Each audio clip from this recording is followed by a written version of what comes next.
Amigos, ¿cómo están? Bienvenidos. Esto es CNC, la central de noticias del Congreso. De inmediato vamos con nuestros titulares. Presidente del Congreso ratificó apoyo del Poder Legislativo al proceso de descentralización. Espera que próxima legislatura se aprueben reformas pendientes. Previamente, titular del Parlamento condecoró con la Orden de Gran Oficial al politólogo norteamericano Francis Fukuyama. A ceremonia asistió exmandatario Alejandro Toledo. Tras varias horas de debate, Comisión Permanente aprobó paquete económico enviado por el Poder Ejecutivo para promover las inversiones. Exministro Walter Albán se presentó ante comisión investigadora del caso López Meneses. Tema del triángulo terrestre no debe distraer integración entre Perú y Chile, lo afirmó nuevo embajador del país sureño durante visita al Parlamento. Y comenzamos contándoles que el Congreso condecoró con la Orden de Gran Oficial al politólogo estadounidense Francis Fukuyama, quien se encuentra en Lima por invitación del Centro Global para el Desarrollo y la Democracia para ofrecer conferencias magistrales. Veamos. Acompañado del expresidente Alejandro Toledo, el profesor de Ciencias Políticas de la Universidad de Stanford, Francis Fukuyama, llegó al Parlamento Nacional para recibir la distinción de manos del titular del Legislativo, Freddy Otárola. El Congreso de la República del Perú se enorgullece de condecorar a un hombre que durante toda su vida se ha dedicado al estudio de la política, no como el arte de lo posible, que es como la entendemos quienes hacemos política a diario, sino como la ciencia que estudia el origen del poder. Fukuyama es también especialista en temas de democracia, desarrollo y política internacional. En su publicación Construcción del Estado, Gobierno y Orden Mundial en el siglo XXI, plantea la construcción de un Estado fuerte, es decir, eficaz en el cumplimiento de sus tareas fundamentales como en las actividades estatales básicas, defensa nacional, educación, salud, seguridad o desarrollo económico. In Peru, estoy muy contento de estar en el Perú and to be with my old friend Alejandro Toledo. y de estar con mi viejo amigo. I appreciate the honor bestowed on me by the Aprecio el Congress. I'm looking forward to the activities today, Estoy helping to launch this new interesado activity por las próximas actividades del día in public administration y at la administración ASAN. pública en ESAN. And I would like to thank the people of Peru for having bestowed this honor on me. Muchas Y quisiera gracias. agradecer al público del Perú y al pueblo del Perú por este honor que me han conferido el día de hoy. La ceremonia se realizó en la Sala Castilla de la Presidencia del Congreso de la República y contó con la participación de la ministra de la Mujer, Carmen Omonte, vicepresidente del Parlamento, Luis Iberico, la ex primera dama de la Nación, Elean Carr, e invitados. Informó Susana Espinosa, Central de Noticias del Congreso. En su discurso, el presidente del Congreso, Freddy Otárola, reafirmó el apoyo del Poder Legislativo al proceso de descentralización y dijo que la próxima mesa directiva deberá poner en agenda el proyecto de reforma constitucional sobre la no reelección de autoridades regionales. El problema no es legal, hoy día el problema es moral. Y es un imperativo indispensable solucionar con toda la fuerza del Estado este problema. No podemos permitir que la corrupción destruya nuestra patria. Necesitamos actuar con urgencia. Los representantes del Congreso de la República no podemos estar de espaldas a esta realidad nacional, de manera que este tema debe estar en la agenda de la próxima directiva del Congreso. Por su parte, el expresidente Alejandro Toledo se pronunció sobre temas políticos. Informó que en mes y medio retornará al Perú para recorrer el país y no descartó una eventual postulación en el año 2016. El expresidente Toledo no descartó volver a postular en las elecciones del año 2016. Anunció que en un mes y medio regresará al Perú para realizar una gira a nivel nacional a fin de fortalecer su partido político. En un mes y medio estaré de regreso en el Perú para quedarme. Voy a recorrer todo el Perú. Vamos a fortalecer Perú posible y veremos el 2016, todavía falta 2 años. Al responder las preguntas de la prensa, Toledo descartó una alianza política con la agrupación de la alcaldesa de Lima, Susana Villarán, aunque aclaró que en caso de no tener candidato a Lima respaldarán al actual burgomaestre. Creo que es una alcaldesa que está haciendo un gran trabajo, a veces incomprendida. Nosotros vamos a ir con propios candidatos a la alcaldía, con la Chacana, con Perú Posible, pero en la medida que no tenemos candidatos para la Municipalidad de Lima, vamos a votar por Susana Villarán. Respecto al caso de Coteva, Toledo prefirió no responder por el tema que se encuentra judicializado. Toledo formuló estas declaraciones al término de la ceremonia de condecoración al destacado politólogo estadounidense Francis Fukuyama, informó Susana Espinosa, Central de Noticias del Congreso. Gestionar mayor presupuesto para el sector cultura fue uno de los acuerdos llegados en la audiencia descentralizada de la comisión respectiva en la provincia Ancashina de Casma.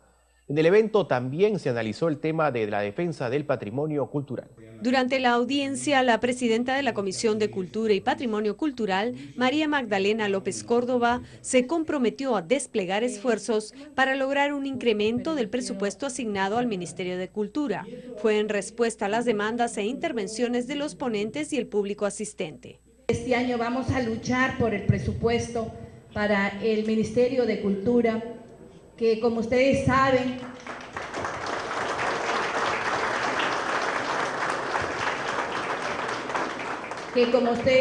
en repetidas ocasiones le hemos recalcado al presidente de la Comisión de Presupuesto, que además es miembro de la comisión, lo importante que es que el Ministerio de Cultura tenga este presupuesto. En otro momento, la parlamentaria realizó un recuento de la labor desarrollada por su grupo de trabajo durante el periodo legislativo 2013-2014. Mencionó que efectuaron 23 sesiones ordinarias de forma ininterrumpida, de las cuales resultaron 19 dictámenes que originaron importantes leyes a favor de la cultura. El viceministro de Patrimonio Cultural e Industrias Culturales, Luis Castillo, dijo que el Perú es un país bendecido por la innumerable riqueza que posee, al subrayar que 100.000 sitios arqueológicos atraviesan nuestro territorio. Consideró que el término de patrimonio cultural debería ser cambiado por herencia cultural, toda vez que se trata de elementos heredados de nuestros ancestros. Estamos a tiempo de poder diseñar las políticas que permitan que usemos ese patrimonio para el provecho de nosotros, de nuestros descendientes. Ese es el reto, ¿no es cierto? El reto es evitar que desaparezca, cuidarlo, ¿no es cierto? Y poder capitalizar en él, porque tenemos una enorme fortaleza en esto. Finalmente, los pobladores y representantes de organismos involucrados con la cultura de Casma agradecieron la presencia de la legisladora, que recogió sus reclamos y opiniones. Informó Central de Noticias del Congreso. De otro lado, el exministro del Interior, Walter Albán, se presentó ante la comisión investigadora del caso López Meneses. Aseguró no tener conocimiento de la vigilancia policial a la casa del ex operador montesinista, porque aún no se asumía el cargo. Todos estos hechos, que son los que investiga la comisión, se produjeron mucho antes de que yo asumiera el cargo y además cuando yo incluso me encontraba todavía en el extranjero. Entonces creo que las posibilidades de añadir elementos nuevos a lo que es materia de la investigación son muy escasas. ¿Pero fue un caso de corrupción policial, como señalaba Ollantumala? Yo voy a responder sobre hechos, no calificaciones ni evaluaciones. Y como repito, me han citado, la comisión tendrá sus razones para insistir en la citación. Yo la entendí cuando estaba en el puesto de ministro del Interior, pero no es el caso en este momento. Pero dado que se ha producido la insistencia para que asista, tengo que cumplir con este deber. Y al volver, Comisión Permanente debatió paquete de medidas económicas para incentivar las inversiones. Y le recordamos que también puede ingresar a nuestro portal web o seguirnos a través de nuestras cuentas en las redes sociales de YouTube, Facebook y Twitter. Ya regresamos.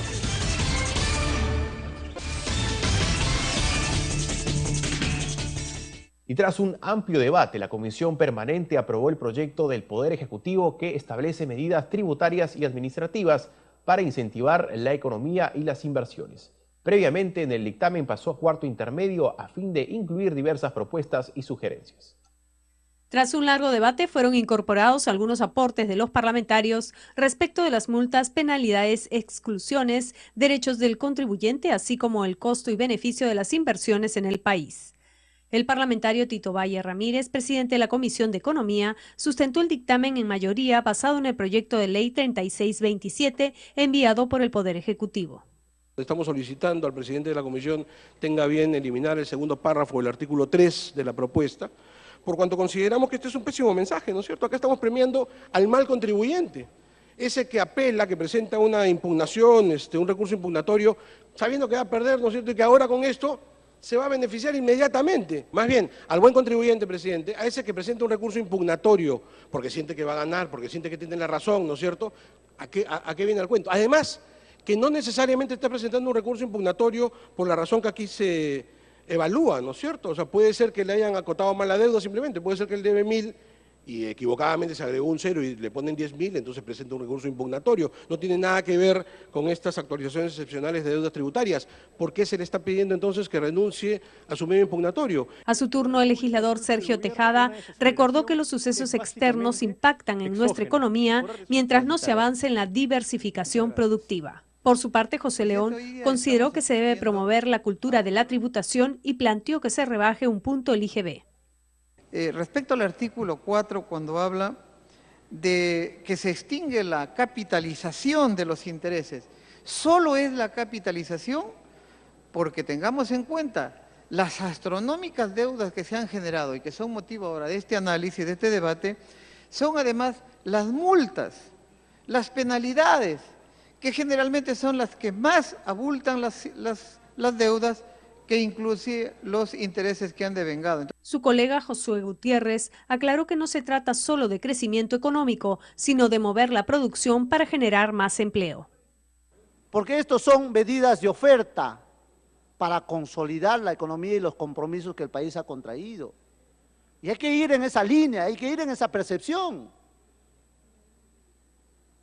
Hemos batido los récords de inversión, de proyección de crecimiento del país, por eso que garantizamos, si es que esta medida no se aplica, el próximo año vamos a crecer 6%, sí señor.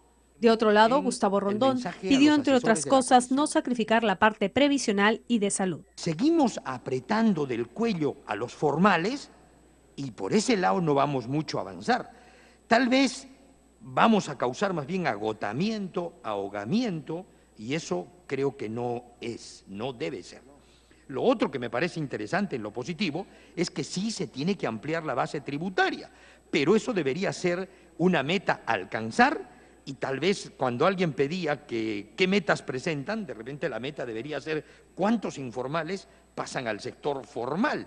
Yo estoy de acuerdo con la actividad minera, una actividad minera responsable, una actividad minera que respete el medio ambiente, a sus trabajadores y todas las leyes en el país. Pero no podemos permitir, señor presidente, que según esta ley, en 3 años la OEFA no podrá sancionar a nadie. Informó Elsa Iturriaga, Central de Noticias del Congreso. Con la finalidad de fomentar la ética y gobernabilidad en los próximos comicios, el Congreso de la República y los organismos electorales suscribieron un convenio denominado Alianza por la Democracia. Tenemos los detalles. El documento fue suscrito por el Congreso de la República, el Jurado Nacional de Elecciones, OMPE y el RENIEC. Establece la importancia de una alianza por la democracia para fomentar la ética y la gobernabilidad en el proceso regional y municipal 2014. El convenio fue suscrito por el vicepresidente del Parlamento Nacional, Luis Iberico, en reemplazo del titular del Congreso, y por el presidente del jurado, Francisco Tábara. Para el Congreso, una obligación suscribir este acuerdo, una obligación democrática, una obligación ética, suscribir este acuerdo que ya otras autoridades están firmando. Por eso, señores, vamos a, como Parlamento Nacional, a unirnos a esta convocatoria que espero sea importante y efectiva para fortalecer la democracia en el Perú. Tábara destacó la importancia del acuerdo en momento en que los peruanos nos alistamos a elegir 145 alcaldes provinciales, 1.647 burgomaestres distritales y 25 presidentes regionales. El documento constituye un esfuerzo sinérgico entre el sistema electoral y todas las instituciones públicas por ir mejorando la calidad democrática. Y hay que fiscalizar, por ejemplo, más de 100.000 declaraciones de vida o ojos de vida, conocido más en el mundo, en el ámbito electoral.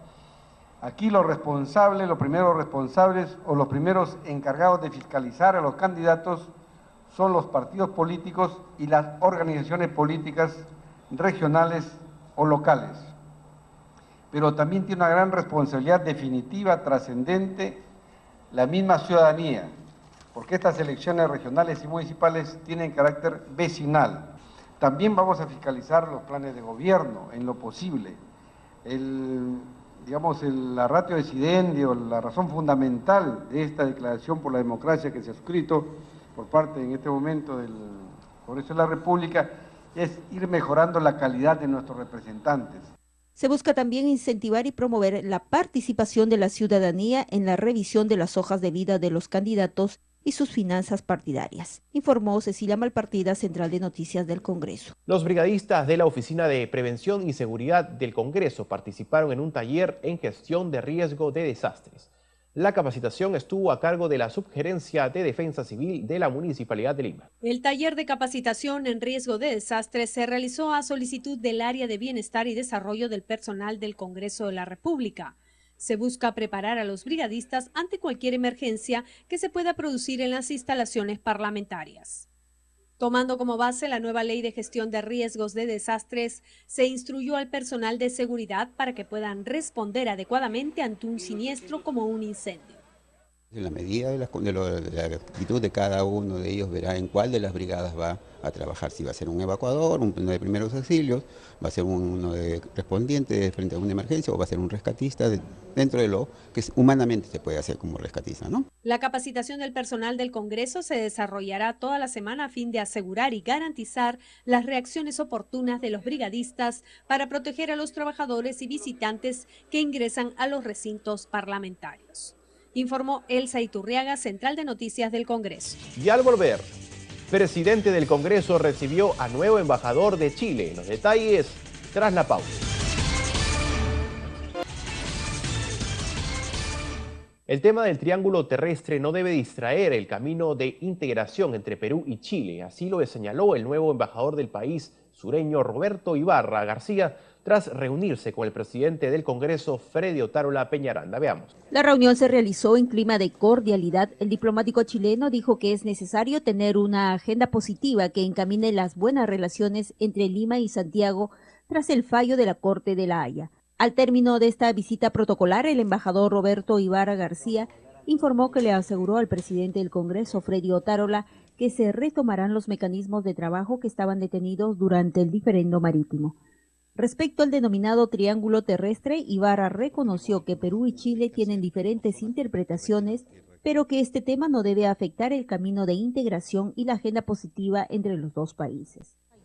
Nosotros tenemos algunos ajustes que hacer, pero no son ajustes que requieran tramitación de ley, como ocurría en el caso del Perú, son más bien ajustes administrativos, entonces va a ser un proceso bastante más fácil de realizar. Sabemos que ayer se aprobó la ley. No hemos conocido todavía, por lo menos yo todavía su texto definitivo, pero nos parece que el proceso está caminando y creo que hay la voluntad de los dos países de concluirlo lo más luego posible. Sobre el tema Ley de Bases de Dominio Marítimo del Perú, el diplomático chileno dijo que su país solo debe realizar algunos ajustes administrativos. Bueno, usted sabe que cada país tiene interpretaciones diferentes al respecto, pero al mismo tiempo existe la plena voluntad de que esas interpretaciones diferentes que hay respecto de ese tema, que han sido explicitadas por los dos cancilleres recientemente, no afecten el camino que nosotros estamos empeñados en concretar en el tema de una agenda positiva en que primen los intereses positivos de Chile y el Perú. En otro momento, Ibarra García confirmó la participación de la presidenta del Senado, Isabel Allende, y del titular de la Cámara de Diputados, Aldo Cornejo, en el primer encuentro interamericano de presidentes de los poderes legislativos que se desarrollará el 17 y 18 de julio en nuestro país, informó Cecilia Malpartida, Central de Noticias del Congreso. Como parte de su apoyo a los sectores más alejados del país, el presidente del Congreso, Freddy Otárola, llegó hasta el distrito ancashino de Chacas, en donde entregó medicamentos y computadoras a pobladores y alumnos de esa localidad andina. Hasta el distrito de Chacas, en la provincia ancashina de Asunción, llegó el presidente del Congreso, Freddy Otárola Peñaranda, para entregar medicinas, sillas de ruedas y muletas a la población de esa localidad ubicada a 3.400 metros sobre el nivel del mar. El titular del Parlamento fue recibido por médicos de la zona y representantes de la Asociación Hospitalaria Mama Ashu, con quienes recorrió también los almacenes e interiores del Centro de Salud de Chacas. Otárola aprovechó para conversar con algunos pacientes y conocer la realidad de la población. Luego se dirigió a la plaza del distrito, en donde encabezó la ceremonia de entrega de computadoras a varios colegios de la provincia de Asunción. Informó Central de Noticias del Congreso. Quedó conformado el Grupo Lima, que integran 8 parlamentarios de diversas bancadas, todos representantes por la capital, y cuyo objetivo es actuar de forma permanente en beneficio de esta región, así como efectuar un control político de las autoridades. Veamos. El congresista Luis Galarreta, coordinador del llamado Grupo Lima, dijo que el Congreso tiene una tarea pendiente de control político con los gobiernos municipales distritales de la capital, razón por la cual impulsa este grupo. Toda esta información nos sirve o como para tomar acciones de control. Por ejemplo, el caso de transparencia, el ranking de transparencia, me parece interesante. Podríamos nosotros como grupo solicitar a varios distritos información sobre por qué no están terminando de cumplir la ley de transparencia en sus portales, por ejemplo. En la segunda sesión se presentó Mariana Alegre, coordinadora general del Observatorio Ciudadano Lima ¿Cómo Vamos? Informó que los principales problemas que afronta Lima giran en torno a inseguridad ciudadana, transporte público y contaminación ambiental.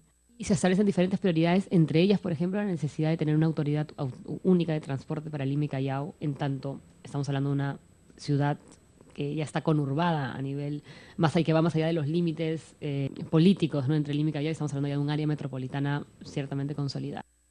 Por su parte, el congresista Carlos Brus advirtió que la ciudad de Lima no está preparada para afrontar un sismo grado 8, toda vez que los edificios colapsarían y la reserva de agua no alcanzaría para abastecer a toda la población. Lamentó que no se haya implementado un centro de monitoreo de desastre. Por más que la Tarjea tiene una construcción que le permite resistir un terremoto de alta intensidad, y la nueva planta más aún, sin redes, tenemos el agua emposada ahí. Entonces, distribuir agua para una ciudad de 8 millones de habitantes es logísticamente imposible. No digo difícil, es imposible. Nos va a tocar irnos fuera de Lima para sobrevivir. Al respecto, la congresista Luz Salgado destacó la importancia de implementar un protocolo de emergencias antidesastres. En el 2011, cuando nosotros ingresamos, particularmente fui a la Municipalidad de Lima a hablar con el responsable y no existía el protocolo. Y por eso que creamos un grupo desde la Comisión de Defensa para hacer casualmente el seguimiento a estos temas, y a Dios gracias hoy, con esas reuniones periódicas que tenemos con todos los involucrados, se ha podido ya trabajar un protocolo, ¿no? Aún así creo que falta muchísimo. Por su parte, el congresista Jaime Delgado demandó la implementación de un sistema de transporte público ordenado que vaya paralelamente con el crecimiento de la ciudad y ayude a reducir los accidentes con consecuencias fatales. En el mundo, los países, cuando quieren hacer expansión urbana, hacen eso, crean ciudades. Y en España, por ejemplo, en su mejor momento, no ahora, ¿no? Pero yo he visitado ciudades que fueron concebidas previamente, y concebidas con toda la infraestructura, zonas de recreo, zonas de comercio, zonas de vivienda, zonas de tal manera que cuando… Lagos artificiales. Todo, y cuando está armado todo, tú lo vendes en plano y se financia automáticamente. La representante de Lima ¿Cómo Vamos? Informó que en Lima 10 habitantes se sienten inseguros en la ciudad, mientras que en Cali, Colombia, solo 3 de cada 10 caleños tiene esa sensación de inseguridad. Informó Rocío Martínez, Central de Noticias del Congreso de la República. Amigos, hasta aquí llegamos con las informaciones. Esto es CNC, la Central de Noticias del Congreso. Nos reencontramos en la siguiente edición. Nos vemos.